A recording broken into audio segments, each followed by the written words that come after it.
All right, welcome to the House Judiciary Committee this Wednesday morning, March 25th. This morning, we're going to take up an amendment to H 937 offered by Representative McGuire of Rutland City. Welcome all the Rutland representatives. Welcome to the House Judiciary Committee. And there are a couple other amendments to H 937. We're not going to get to those today. We're going to be postponing consideration of 937 until Friday. So we'll have some time tomorrow morning to hear from the other two sponsors. But today we'll start the amendment from Representative McGuire. If I may, yeah, as Chair Malone already mentioned, there's some reps in here from Rutland County. And to me, it's a showing of how important the accountability court is to Rutland County. It was very successful in Chittenden County, and our hope is to have it just as successful down in Rutland County. And important enough, the new mayor of Rutland is sitting in, and welcome. Thank you. Tom Donahue. New mayor of the FOT, friend of Tom's. I've known Tom for a couple of years, but interestingly enough, one of Mayor Donahue's big things was public safety as far as Rutland County goes, and this accountability court will it fits right into the public safety thing. And I'm going to repeat a story real quick that I've told before, in that the accountability court would go a long ways in doing was 2 or 3 years ago, when retail theft was at its peak in the state and in Rutland, for whatever reason, the stars aligned in Rutland, and the five people who were most responsible for the biggest portion, the biggest percentage of retail theft in Rutland ended up in jail all at the same time, just because of what they were doing. And in retail theft at that point dropped to pre-COVID numbers. And with the accountability court and holding people accountable for what they've done, it should do the same thing. But again, welcome to the members of Rutland County and the mayor. Just identify yourself for the record. Yeah, absolutely. For the record, Representative Eric McGuire from Rutland City, member of the Human Services Committee. Again, thank you, committee, for the opportunity to present this amendment. And just from the opening statement by Representative Burdett, it's very important that we get all of this right and in line. Vermont now has clear, compelling evidence that the Community Accountability Court model delivers exactly what our justice system needs: faster case resolution, increased accountability, improved public safety, and meaningful access to treatment and stabilization services. The Chittenden County pilot proved this model works, and works at a level unmatched by traditional criminal dockets. When the Accountability Court launched in Chittenden County, it faced roughly 900 cases involving about 100 repeat offenders with 5 or more dockets. Within months, even as the docket expanded to nearly 1,000 total cases, more than 700 were resolved, producing a clearance rate roughly 3 times higher than typical courts. Judiciary testimony confirmed an over 300% clearance rate, a remarkable outcome that no other Vermont court model has come close to achieving during this backlog crisis. The success was not limited to clearing cases. The pilot connected defendants directly to services. AHS staff, mental health workers, and community providers were physically present in the courtroom, arranging treatment placements, housing, and stabilization supports in real time. Judiciary leaders emphasized that these warm handoffs, immediate in-person connection to supports, were central to the docket's effectiveness. The court balanced accountability with meaningful help rather than relying solely on jail as a default intervention. The pilot succeeded across stakeholder groups: the administration, the Chittenden County State's attorneys, the special prosecutor, Agency of Human Services, community providers, and the public defender all publicly supported the model and acknowledged its impact. When you have endorsements from all mentioned, you're looking at a consensus approach that works. The need to strengthen and replicate this model, especially for counties like Rutland. Other counties with documented need, especially Rutland County, should have access to the same functional model that Chittenden received. The problem is clear. Rutland has not been given anything close to the Chittenden model. The Chittenden Accountability Court operated 5 days a week with consistent judicial presence, prosecutor continuity, defense consistency, and constant access to human services. That was the formula that produced those exceptional results out of Chittenden. By comparison, Rutland has been given only Mondays and every other Tuesdays, about 18 total court days over a 3-month period. That's not an accountability court. That's a calendar triage. Staff in Rutland have been forced to prioritize clearing cases as quickly as possible, connecting individuals to services only when they can, because the necessary structure and resources simply are not there. If Vermont wants to replicate Chittenden's outcomes, it must replicate Chittenden's model, not a diluted version of it. The judiciary has the staff to do this, but not the structure. Over the past 3 fiscal years, judiciary has received significant staffing increases. In FY24, 5 judicial assistants, 1 superior judge, 1 law clerk. In FY25, 3 superior court judges, 10 judicial assistants, 11 judicial officers, plus IT and administrative support.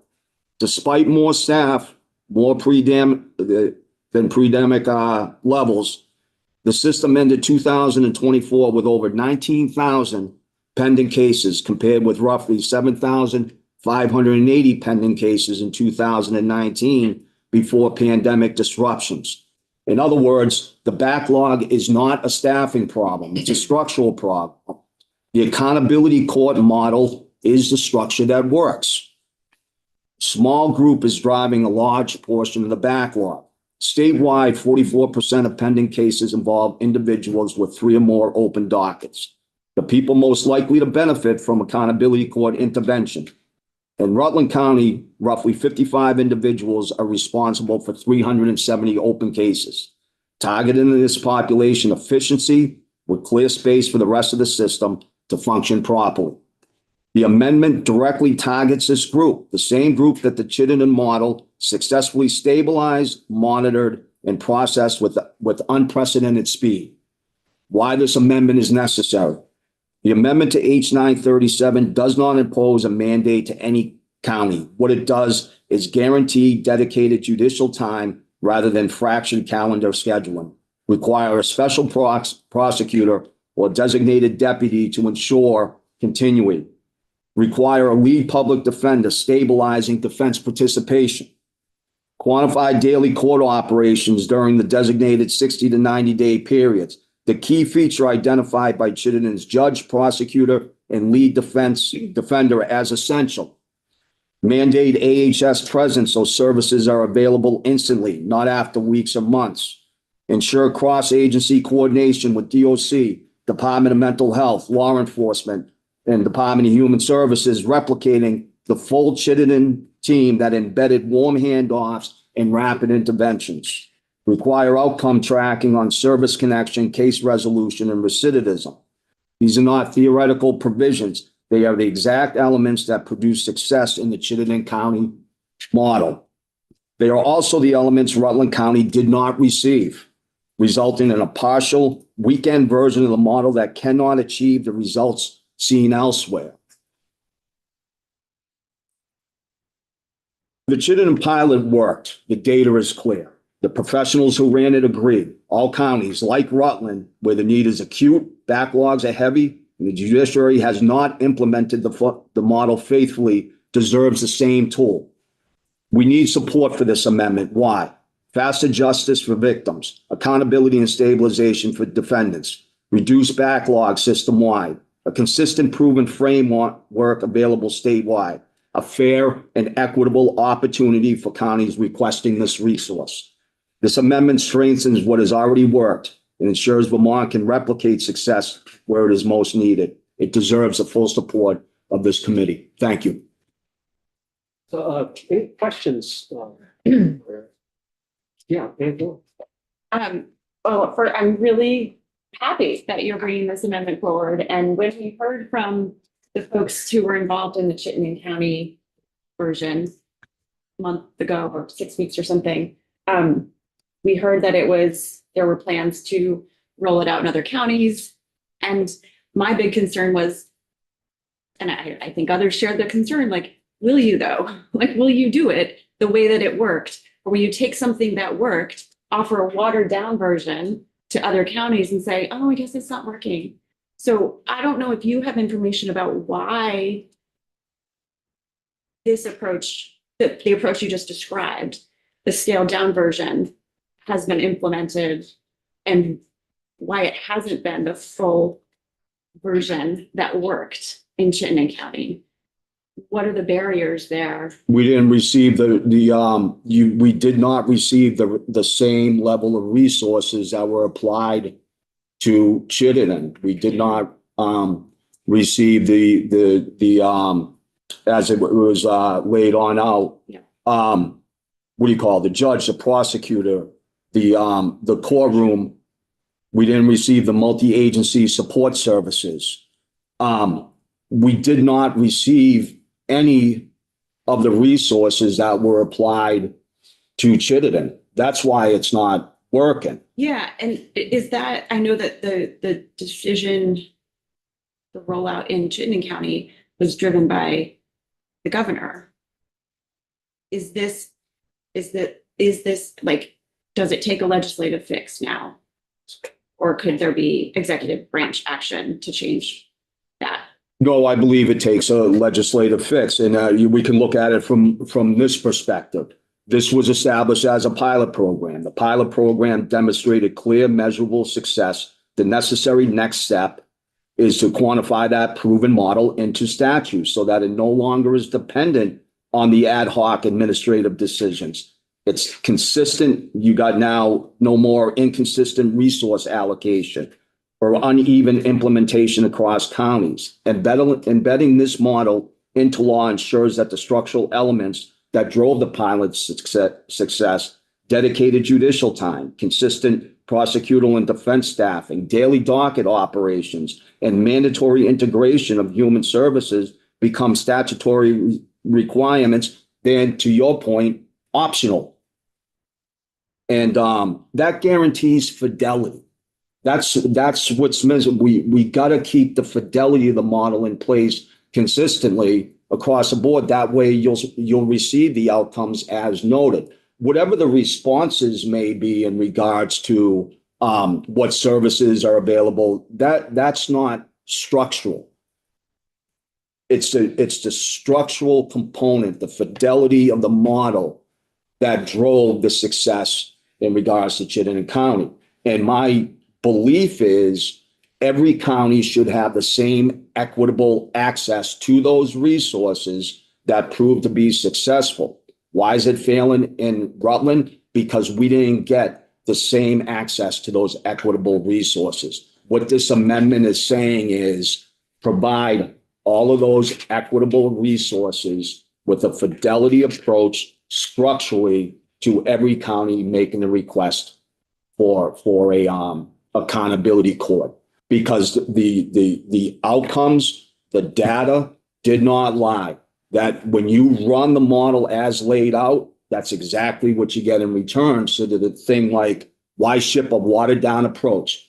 This is what happens with a watered down approach. It results in unintended consequences and no measurable outcomes. Karen Linzek. Yeah, so kind of following up on that question is, I think that's where I'm torn too. With the Chittenden County one, it didn't require any legislative piece of it. The governor and the administration just was able to have conversations and made it work. And so I'm trying to understand like what's different now. It seems like those conversations and everything could happen now. So I'm curious what conversations have been happening with the administration to try to get it to work on its own.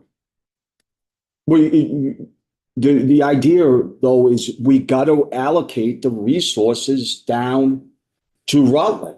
That's what's wrong. We don't have those same resources that apply to Chittenden. That's all it comes down to. Yeah. Structurally speaking, the access to resources and the structure as it was outlined within Chittenden County has not been made available to Rutland County. But the governor allocated them in Chittenden County and made that possible. So what's the difference now? We haven't had it allocated down there, so I Okay. don't, that's. Have there where- been conversations with the administration to see if that's possible? I have not had those conversations, but I see it more as coming from, whether it's, judiciary or whomever it is that is responsible for providing those resources down to Rutland County are not getting them down there. Therefore, as pilots are designed, you know, we put together these pilots, we see that they have effective outcomes. The next step is to put it into a consistent practice across the board to where it becomes, you know, a model to operate off of. And in the case of the accountability court, there can be that sunset measure in there, because if it is operated on the fidelity and the structure as it was within Chittenden County, we should be able to take the show on the road county by county, replicating what has already been designed. So has this amendment been coordinated with the administration? Yeah, I have Okay. talked to the administration in regards to it. Yes. And we're hoping to get Jay Johnson. As well. Yeah, just real quick, I think you just covered what I was gonna say anyway, is the administration was instrumental in the pilot program in Chittenden County. And yeah, they probably could do the same thing for Rutland County. But when it moves to another county, they would have to do it again. When it moves to another county, they'd have to do it again. We get it in statute. They can step back from what they started and let the process take care of itself, I think. Zach? Thank you. First, I just want to extend my sincere thanks to Representative Wire and the administration for offering the amendment, because I think one of the things that we talk about in this room pretty much ad nauseum is the inequities between Chittenden County and the rest of the state. And if something is good for Chittenden County, I think it's good for the rest of the state. And I think this is a really critical piece of legislation to ensure that that equity comes to bear, and especially when it comes to ensuring that there is equal access to justice, and not just justice, but expeditious justice. So I'm sure it's assumed, but I want to say unequivocally for the record that I'm fully in support of the amendment as offered by Rep. McGuire, and look forward to supporting it on the floor. Thank you.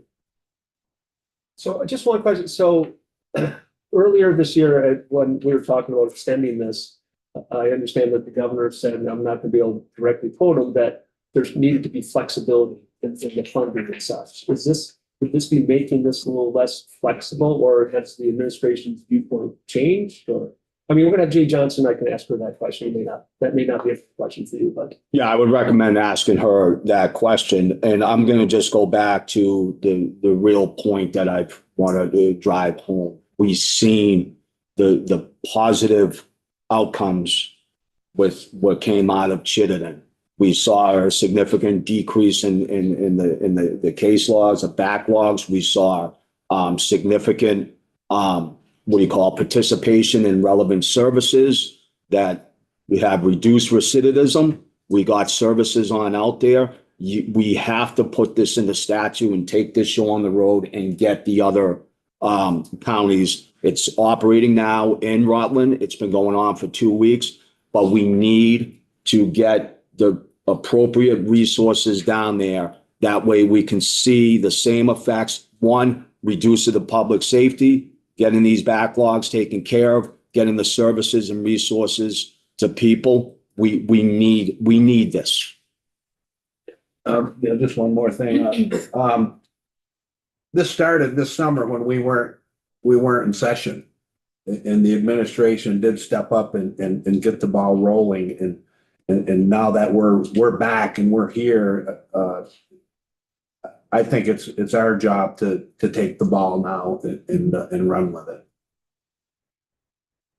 Okay. If I just, I agree. Like, I feel like there is a piece that this is important work. And for me, I feel like it's frustrating that there's this great solution and it's coming as an amendment when the administration can move forward. They could have introduced a bill saying, let's do this. So that's the piece that's hard for me, is that this is coming as an amendment to something. So I appreciate it, and I'm just trying to understand how this came to be and how this is going to be supported. Yeah, I appreciate that feedback. I appreciate that, and so forth. And I like to think that, well, we're here now and we have an opportunity to make it right. Yeah, and I would say also that we didn't know exactly how it was gonna roll out in Rutland. The pilot didn't end until after bills had to be prepared, requested, so drafting requests. So there's that. It's kind of a timing issue. Now we know what the Rutland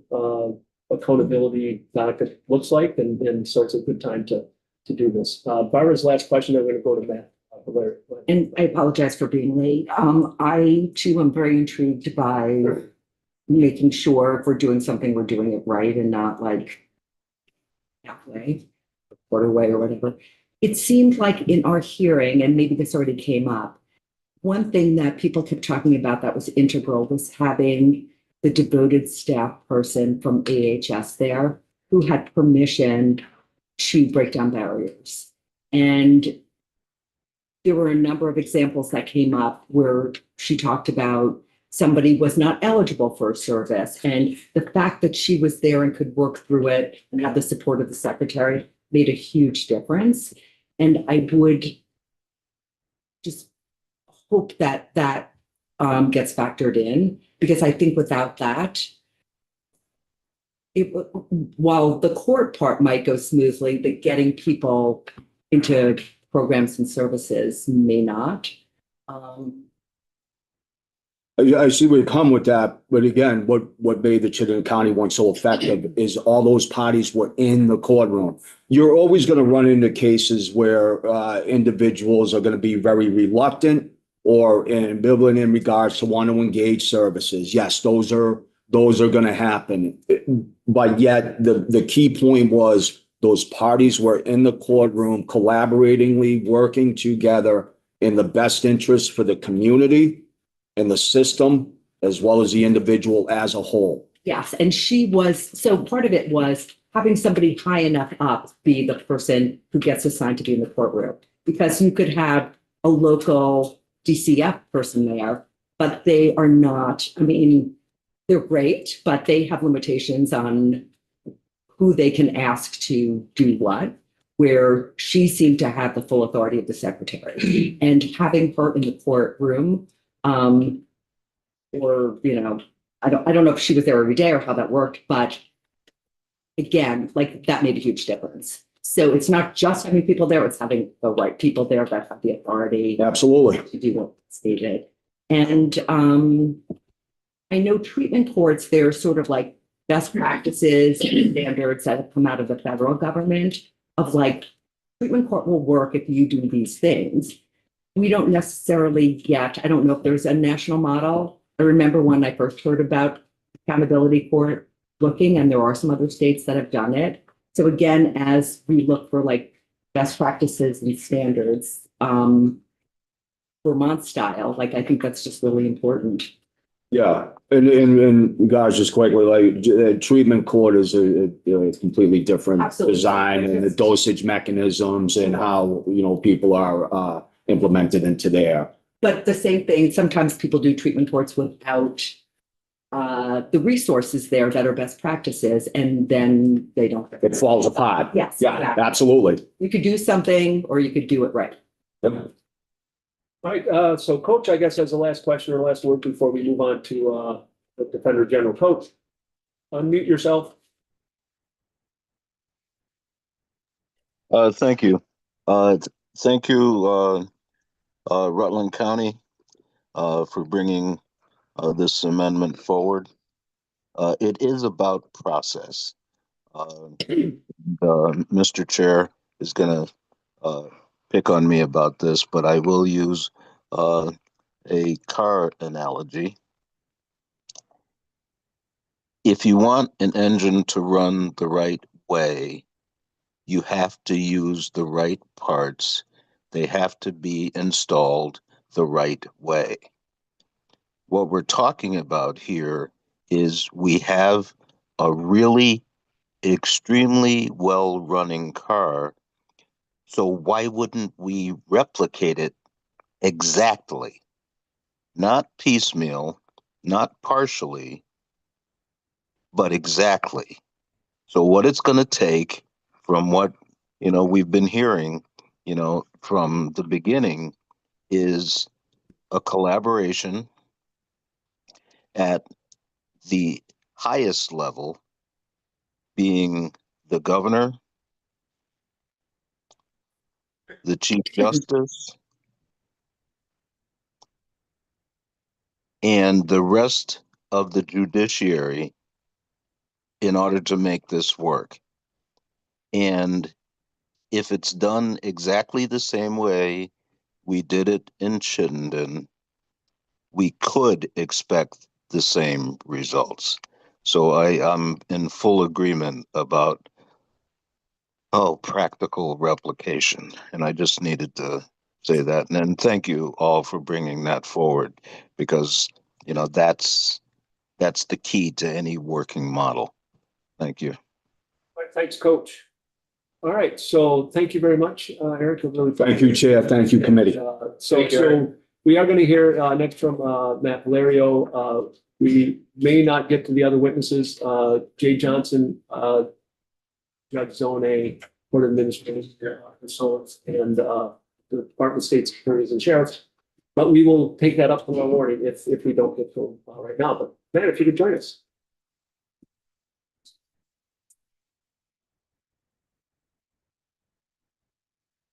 I'm sorry. I'm sorry. So, Thank you.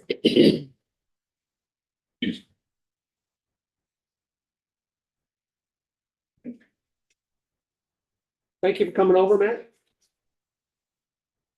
Canceled a couple of things this morning to make sure I could be here for you. Well, we all appreciate it. We definitely appreciate it. I know this was an amendment, so it isn't something you plan. These things do happen this time of year. For your record on that, Larry, I'm the Defender General. Before I got over here, I was listening to some of the testimony. Well, I've said before, I'm not keen on some of the branding and the like of the way these multi-docket courts, or the multi-docket court in Chittenden County is handled. I think it kind of is a little bit misleading to maybe people in the public and even legislators who see it as a, kind of a panacea for things.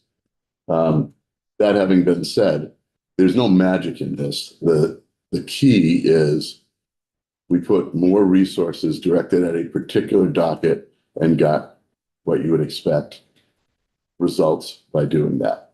We had more judge time, another prosecutor.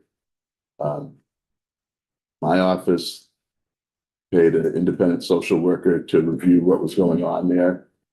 More money for transports, dedicated AHS people, all on one particular docket.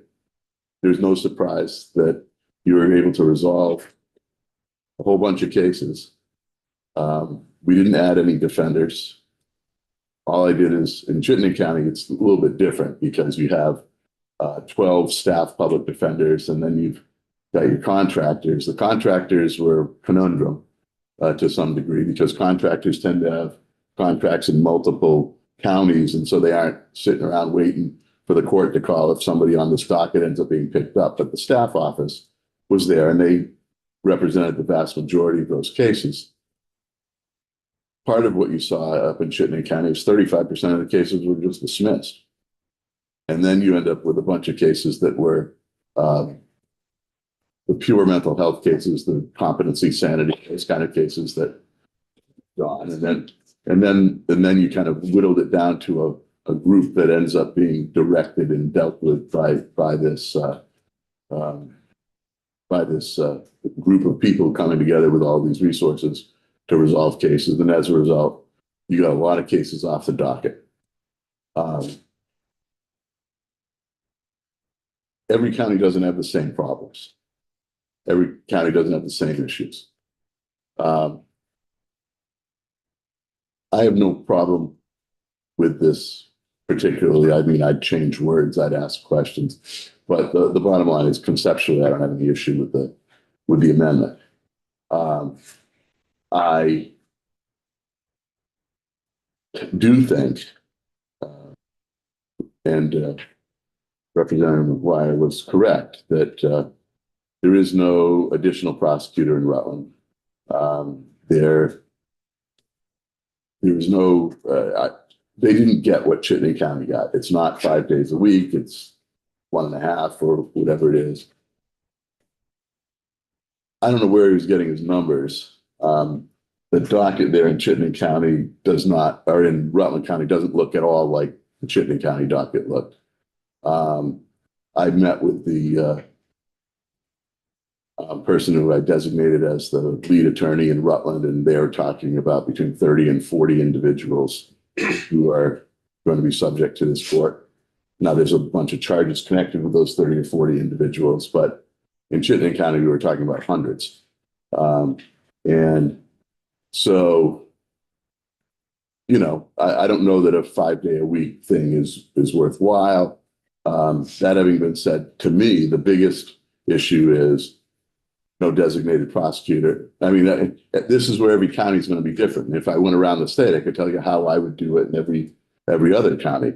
But the designated prosecutor was a big thing in Chittenden County, and it also would be a big thing in Rutland. I was originally advised that in Rutland, there was a grant to Rutland Mental Health that would assist in doing the same work with the defense function as Therapeutic Works did in Chittenden County. Now the court has been in existence. You got to remember, Chittenden County, by the way, that didn't start in July. That started like in December, November. Like this went into place in like 2-3 weeks.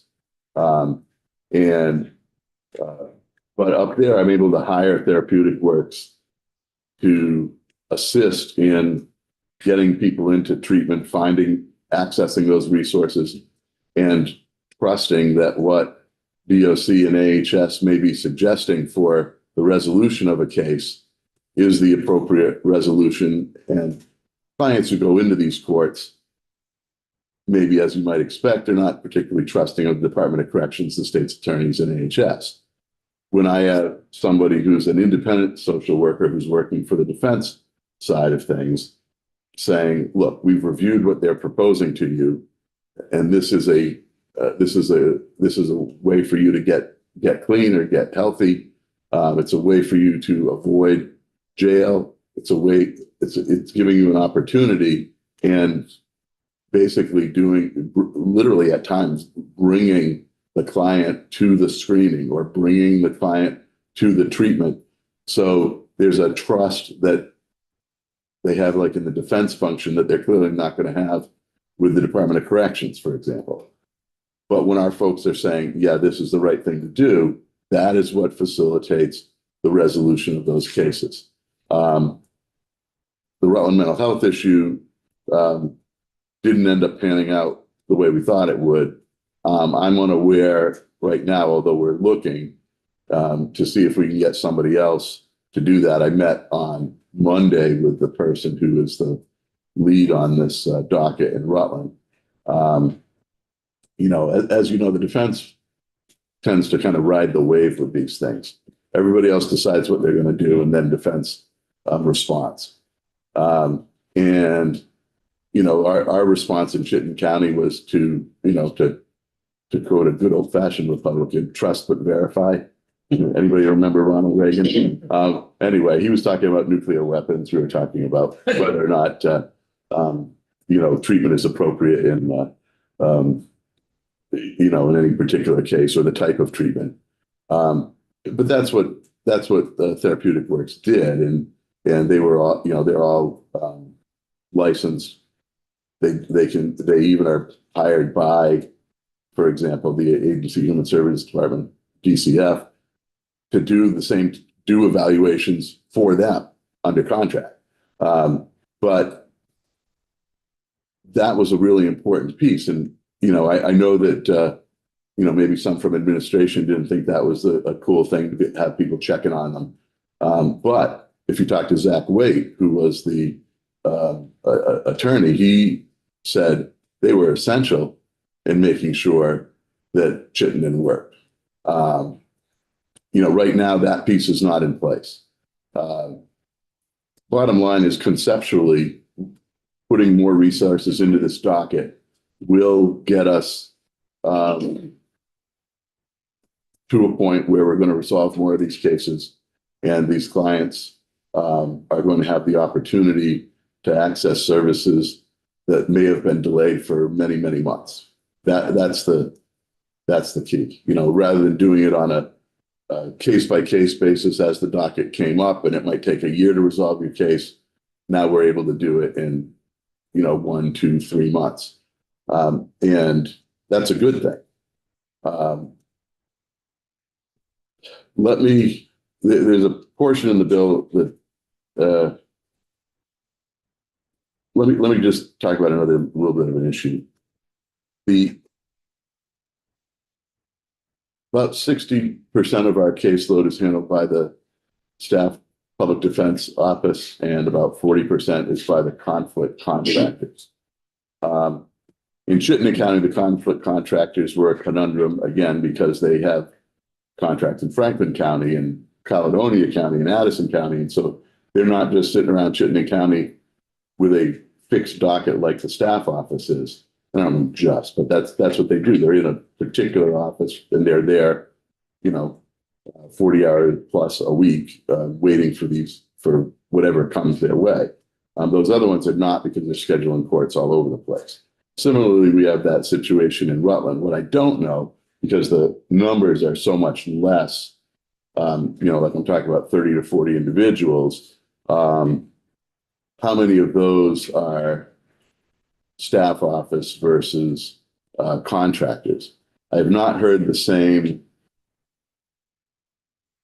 kind of complaints that I got in Chittenden County from the contractors.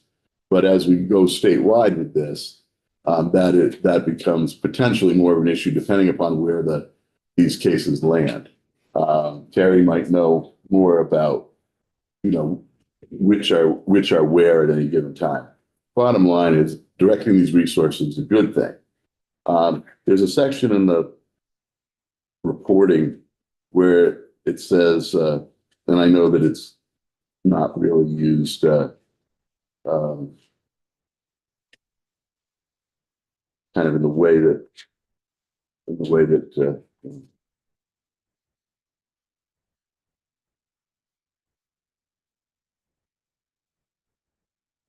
it's the tracking of recidivism issue and doing it 2 months, 6 months, 12 months. I don't know first of all, you've got to really, what definition of recidivism? Don't use that word. If you want to count something, say what you want to count. You want to count arrests, you want to count new charges, you want to count law enforcement contacts, you want to count like furlough violations wouldn't come in as recidivism. Probation violations may not be recidivism. Only because things like furlough violations and probation violations might be non-compliant with conditions, but they're not new crimes. So that they don't fit under recidivism per se. They're like, you're not doing what we told you to do, even if you're not committing a new crime. So rather than just use that, you're struggling over the word, what recidivism means in a separate bill here, trying to define that. I understand this was an amendment by someone not in your committee. And so, but say what you want to count. Don't use that general word. 2 months, 6 months, 12 months. You might want to knock out the 2 months. It'll be 6 months by the time we figured out what happened 2 months. I also think that you should try to figure out who's in charge of this, who's keeping the tally, and you should designate somebody to be in charge of that. I like, in general, kind of as a on an academic level, Crime Research Group is there for us to do this kind of thing. And they should be, in my opinion, brought in so that, you know, statistics are an interesting thing in and of themselves. But define what it is you want to count.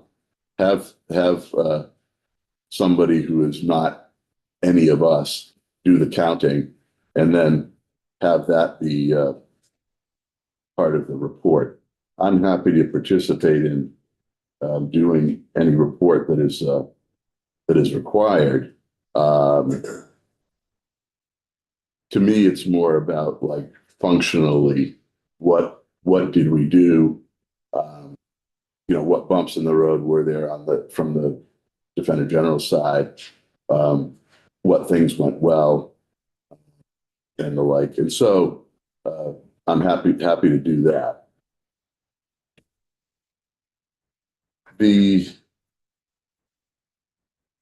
Again, this is kind of crazy wordsmithing, but I'm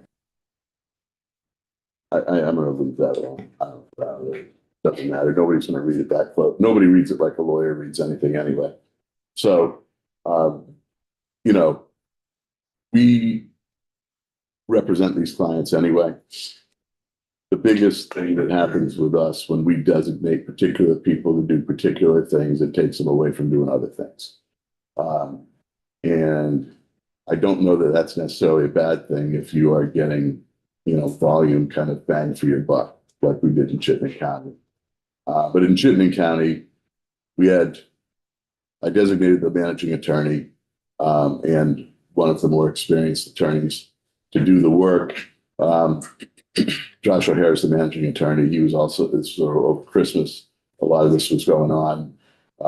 He had time off, and then the second person stepped in. But, we're talking 1 out of 12 at any given time doing the work. In other counties, as you go around statewide, and I've said this, I think, before when I testified about it, it's going to look very different because sometimes we only have 1 lawyer in a county or 2 lawyers in a county.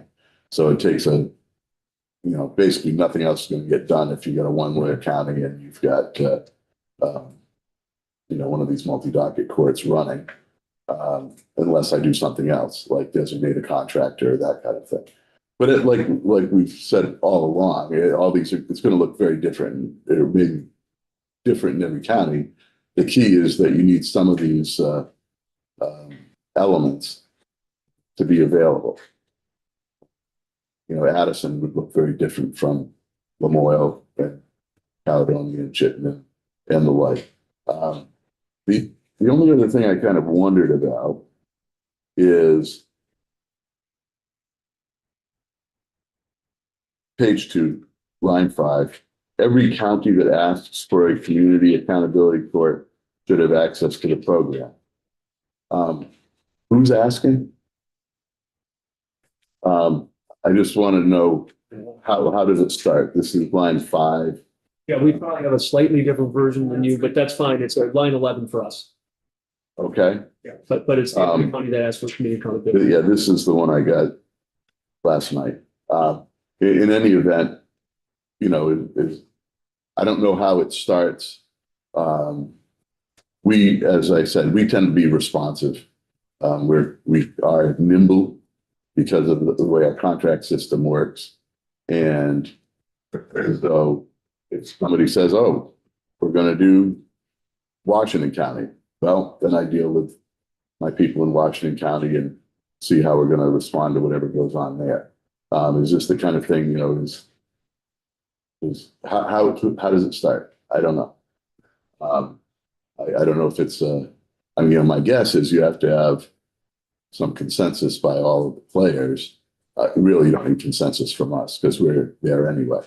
But you're going to have the state's attorneys who want to do it. And I don't know if is it a political thing? Is it, does Representative Ghost say, hey, my county wants accountability court. And so now I don't know how it would work. Just it'd be good to kind of understand how that would work. You bet I do. So any questions for Matt? No questions? Nothing. No, this is very helpful. Your perspective on this. All right, thanks. See you next time. Well, actually, let me just ask you, I want to make sure I'm clear on one thing. As far as so designated prosecutor, the AHS availability there, but also that's separate, like you had therapeutic works. That's Yes. also in your view one of the other requirements. Well, it is from my side. Right. You know, we put it in, it's important for the defense to actually do their job, not just go along with everybody. So, you know, there are times when, and if you ask the prosecutor, if you ask Zach Wade whether therapeutic works was beneficial in getting these people into treatment, notwithstanding anything that AHS and VOC did, he would say absolutely yes. Did they sometimes question what some plan was? Yes. Did they work it out? Sure. And we moved on. But we can't always know because, for example, Vermont doesn't have like an in-state residential treatment facility for co-occurring disorders. We have to send people to New Hampshire to do that. So AHS might want to do some particular thing, but we don't have a place to put them here. Therapeutic works out those details to get them into a program in New Hampshire that deals with those particular issues. We would not know as lawyers. I mean, some of them might because they've worked with this population enough, but we would not be there to provide professional expertise about whether that is appropriate or not. A company or business like Therapeutic Works does do that. And part of the job of the defense function is to question what's going on with the prosecution and the Department of Corrections and make sure that the client is getting what they need, not just what the other side wants. And so, to me, you're not doing your job if you don't do that. We do this on a case-by-case basis regularly. The difference here is it was a consolidated docket and we're handling them all at once in a relatively short period of time. I think that anybody who worked day to day in that court saw the benefit of that. That didn't include now that we've all agreed, we have clients who have difficulty like getting to court. How are they going to get to like Williston for a screening or a treatment or whatever? Well, Therapeutic Works would actually get them there, physically drive them there. It is as simple as I can't, I'm transient, I might be homeless, couch surfing, I can't get my butt to court. How am I going to get my butt to wherever it needs to be to get treatment or whatever? And these folks, that's part of social work, getting people where they need to be so they can get what they need to get. The mere court order doesn't do it. I mean, people have been on conditions of release for 2 years and couldn't comply with those. How would they comply with these any better unless you had somebody facilitating that, assisting them, making sure they get there? These are all of the pieces that kind of went together to make that part work. Now, the long-term success remains to be seen about recidivism and the like, and the jury's still out on that stuff. Bottom line is, at least we get them in the door, right? And that's what the comfort level with the defense team is what assisted in getting these folks a chance to do what they could do to try to help themselves. Appreciate that. All right, I appreciate that. Thank you, Matt. And I don't want to shortchange you, Jay. Are you available tomorrow morning because we probably also would appreciate 5 minutes since we're going to be on the floor for about 10 hours today. So having an extra 5 minutes right now might be nice. So we're adjourned until tomorrow at 9.